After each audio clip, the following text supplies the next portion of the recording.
सत्य वचन की राह पर चले हम सदा, यीशु का साथ हो रहे हमारी हर दुआ।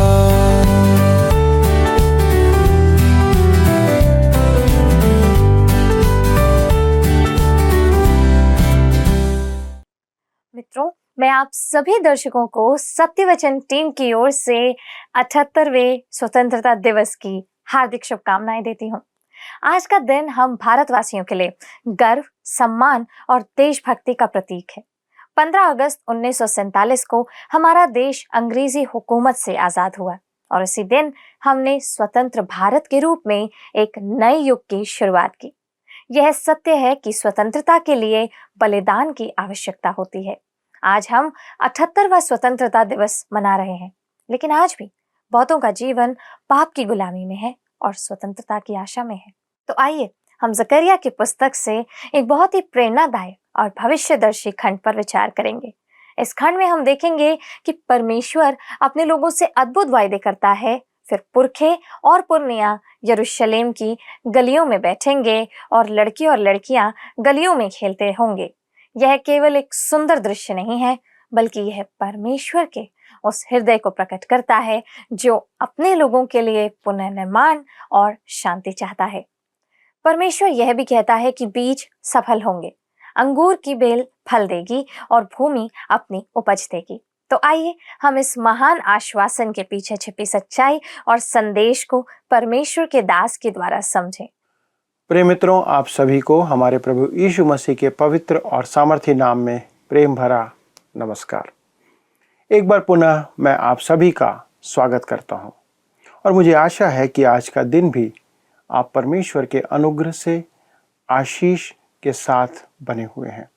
जैसा कि आपको याद है, हम जकरिया की भविष्यवाणियों पर मनन कर रहे हैं और अब हम आगे बढ़ते हुए 8वें अध्याय के पद 4 से अपना अध्ययन आरंभ करेंगे। पर पिछले प्रसारण में जब हमने देखा था कि परमेश्वर यरूशलेम के पुनः निर्माण की प्रतिज्ञा करता है और वह उनसे यह भी प्रकट करता है कि परमेश्वर की योजना इस्राएल के किसी भी अनुष्ठान और किसी भी रीति विधि से अप्रभावित है। परमेश्वर की योजना को कोई नहीं बदल सकता। मित्रों, चलिए अब हम आगे बढ़ते हैं और 8वें अध्याय के पद 4 को पढ़ते हैं। जैसा लिखा है, सेनाओं का यहोवा यूं कहता है, यरूशलेम के चौकों में फिर बूढ़े और बूढ़ियां बहुत आयु की होने के कारण अपने अपने हाथ में लाठी लिए हुए बैठा करेंगी। मित्रों, परमेश्वर कहता है कि यरूशलेम वह स्थान होगा जहां बूढ़े और बूढ़ियां बहुत आयु तक जिया करेंगे। उस समय उन बुजुर्गों को किसी वृद्धाश्रम या ऐसे स्थानों में जाने की आवश्यकता नहीं होगी। मैं इस समय एक बात कहना चाहता हूं दोस्तों, जो आज के समय में बहुत लोकप्रिय नहीं है। इन वरिष्ठ नागरिकों के रिटायरमेंट स्थानों या वृद्धाश्रमों को बहुत ही अच्छा स्थान बताया जाता है। मैंने उनमें से कई स्थानों को देखा है और मुझे नहीं लगता कि वे बहुत स्वास्थ्यप्रद स्थान होते हैं। हम अपने परिवारों के साथ, अपने परिवार के समूह के साथ यदा कदा इन स्थानों पर जाते हैं और उनके साथ समय व्यतीत करने का प्रयास करते हैं। वहाँ जाकर मुझे बहुत निराशा होती है और वहाँ सिर्फ बुजुर्ग ही नज़र आते हैं। यह अच्छा होगा कि यरूशलेम में उन्हें रिटायरमेंट सेंटर या वृद्धाश्रम बनाने की आवश्यकता नहीं होगी। सहस्त्राब्दी काल में या उस राज्य में आज की इस पद्धति में बहुत सुधार होगा कि उस समय वृद्धाश्रम बनाने की आवश्यकता नहीं होगी। वृद्ध लोगों के लिए यह एक ऐसी जगह होगी जहां वे सुरक्षित रहेंगे और वहां वे आदर के साथ रहेंगे तथा वे जीवन जीने का आनंद भी लेते रहेंगे। तब आइए अब हम आगे बढ़ते हैं और अध्याय 8 के पद 5 को पढ़ते हैं। लिखा है, नगर के चौक खेलने वाले लड़कों और लड़कियों से भरे रहेंगे। दोस्तों, इसका यह अर्थ निकलता है कि उस समय वहां कोई मोटर गाड़ी नहीं होगी और उन्हें हर प्रकार के प्रदूषण से छुटकारा मिल जाएगा।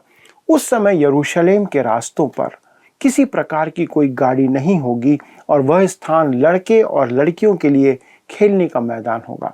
यरूशलेम उस समय बुजुर्ग तथा जवान लड़के और लड़कियों के लिए एक बहुत ही उत्तम स्थान होगा। मेरे अनुमान से किसी दादा और दादी के लिए अपने पोते पोतियों को अपनी आंखों के सामने खेलते हुए देखना एक अद्भुत एहसास है। वे नहीं चाहते कि उनके अपने पोते पोतियां कभी उनसे दूर जाएं। जब छोटे बच्चे खेलते समय थक जाते हैं तब वे अपनी दादी के पास आकर आराम करना पसंद करते हैं। वे आपस में घुल मिल जाते हैं और यह बहुत ही उत्तम होता है। छोटे बच्चों के लिए यह अच्छा है कि उनके पास उनके दादा दादी हों जो उन्हें गले लगाएं और उन्हें बताएं कि उन्हें वे कितना प्यार करते हैं। बच्चों को इस संसार में जितना प्यार मिल सके उतना अधिक मिलना चाहिए। यहाँ एक अति सुंदर तस्वीर है जो कि सहस्त्राब्दी राज्य में बुढ़ापे और बचपन की तस्वीर को एक साथ प्रकट करती है। भविष्य में उस समय यरूशलेम पृथ्वी की राजधानी होगी, प्रभु यीशु मसीह राजा होगा और कलीसिया परमेश्वर के साथ स्वर्ग में नए यरूशलेम में होगी। शायद कोई कहेगा, अरे मैं तो सोचता था कि कलीसिया तो प्रभु यीशु मसीह के साथ होगी। जी हाँ, यकीनन पवित्र शास्त्र हमें आश्वस्त करता है कि कलीसिया प्रभु यीशु मसीह के साथ ही रहेगी। इसलिए मुझे लगता है कि वह हर दिन उनसे मिला करेगा। सहस्त्राब्दी राज्य में आज की तरह सभी तरफ भीड़ नहीं होगी। मुझे नहीं लगता कि उसे नए यरूशलेम और पृथ्वी की राजधानी यरूशलेम नगर के बीच यात्रा करने में कुछ सेकंड से अधिक समय भी लगेगा। शायद इससे भी कम समय उसे लगे। पलक झपकते ही यह पूरा हो जाएगा। तब आगे पद 6 में लिखा है, जकरिया 8 अध्याय का पद 6 कहता है, सेनाओं का यहोवा यूं कहता है, चाहे उन दिनों में यह बात इन बचे हुओं की दृष्टि में अनोखी ठहरे, परंतु क्या मेरी दृष्टि में भी यह अनोखी ठहरेगी? सेनाओं के यहोवा की यही वाणी है। दोस्तों, जब बेतेल से प्रतिनिधि मंडल यरूशलेम आया था तब वे उनसे बहुत प्रभावित हुए थे, क्योंकि मंदिर का पुनः निर्माण किया जा रहा था। बहुतेरे लोगों ने अपने नए घर बना लिए थे तथा यरूशलेम में सभी तरफ समृद्धि का वातावरण नजर आ रहा था। यह सब देखकर वे कहते थे, परमेश्वर इस स्थान में कार्य कर रहा है। पर परमेश्वर इसके विपरीत कहता है कि तुम वह नहीं देख पाते जो मैं भविष्य में देख रहा हूं। परमेश्वर कहता है, तुम इसे अद्भुत कहते हो, परंतु भविष्य में जो होने जा रहा है उसकी तुलना में यह आज जो हो रहा है वह कुछ भी नहीं है। हम यहाँ फिर से देख सकते हैं कि शब्द आया है सेनाओं का यहोवा। यह वाक्य पुनः उपयोग किया गया है। आइए अब हम आगे बढ़ते हैं और जकरिया 8 अध्याय का पद 7 को पढ़ते हैं। कहता है, सेनाओं का यहोवा यूं कहता है, देखो मैं अपनी प्रजा का उद्धार करके उसे पूर्व से और पश्चिम से ले आऊंगा।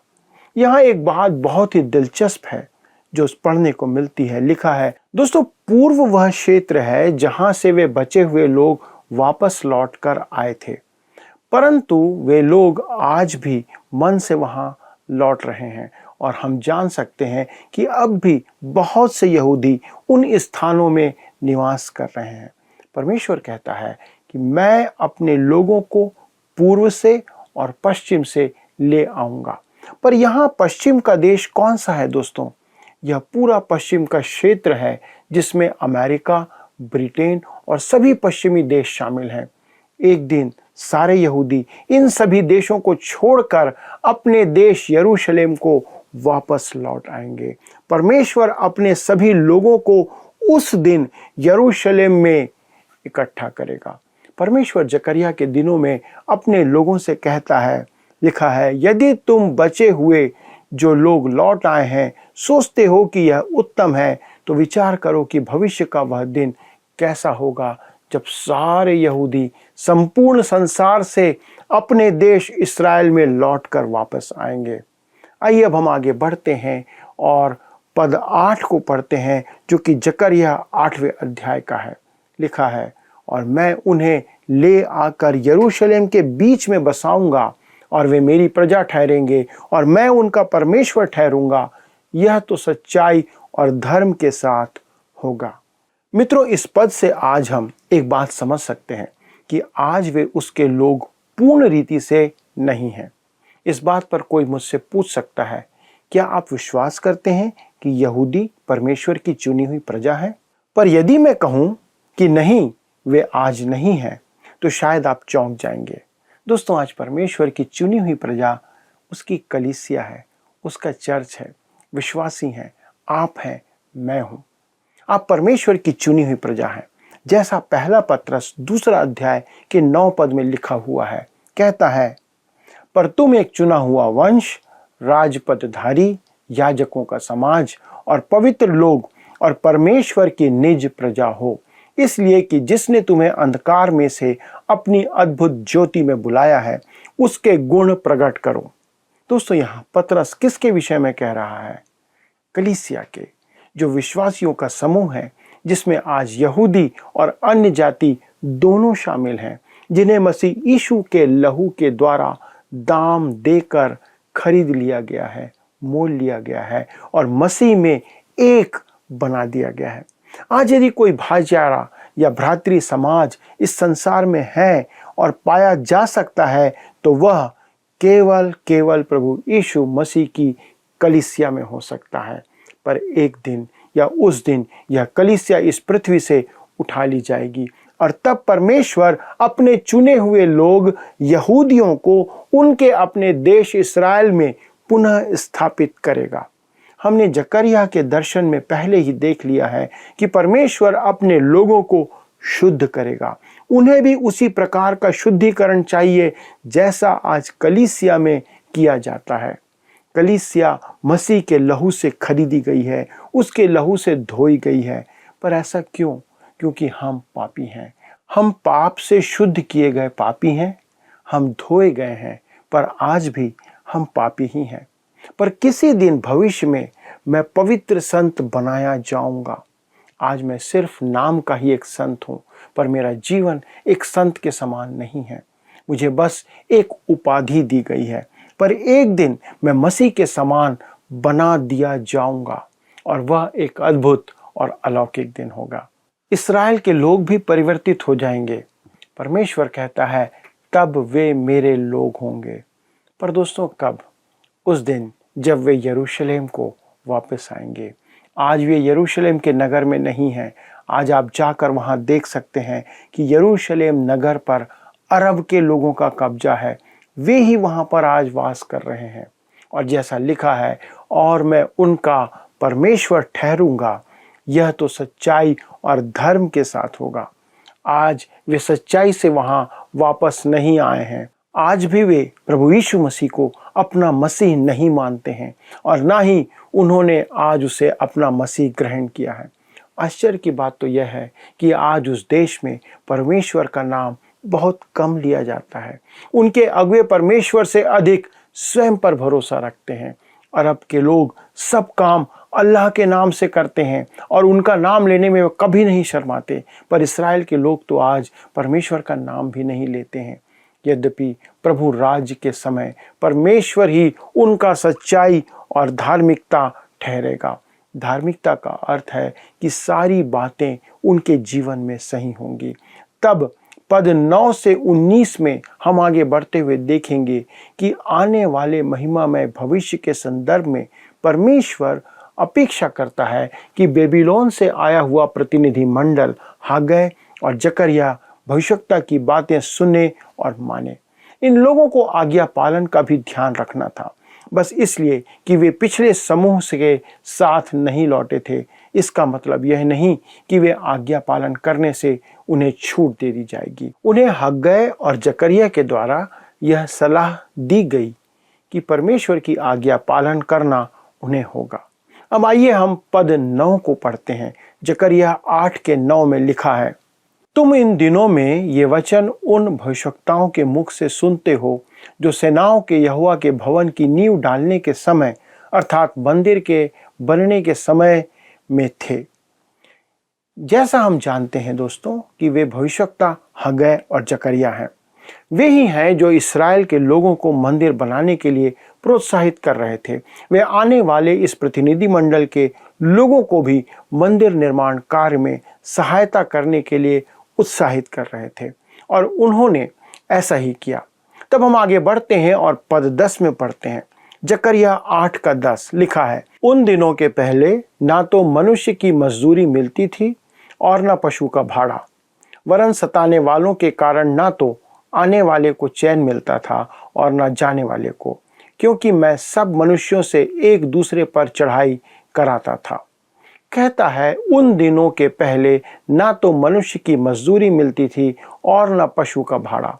दूसरे शब्दों में, उस समय देश की अर्थव्यवस्था में बेरोजगारी एक मुख्य समस्या थी। और जैसा लिखा है, वरन सताने वालों के कारण ना तो आने वाले को चैन मिलता था और ना जाने वाले को, क्योंकि मैं सब मनुष्यों से एक दूसरे पर चढ़ाई कराता था। आज बहुत से देशों ने परमेश्वर को भुला दिया है। यदि कोई उसका नाम लेता भी है तो सिर्फ उसका उपहास करने के लिए, मजाक करने के लिए।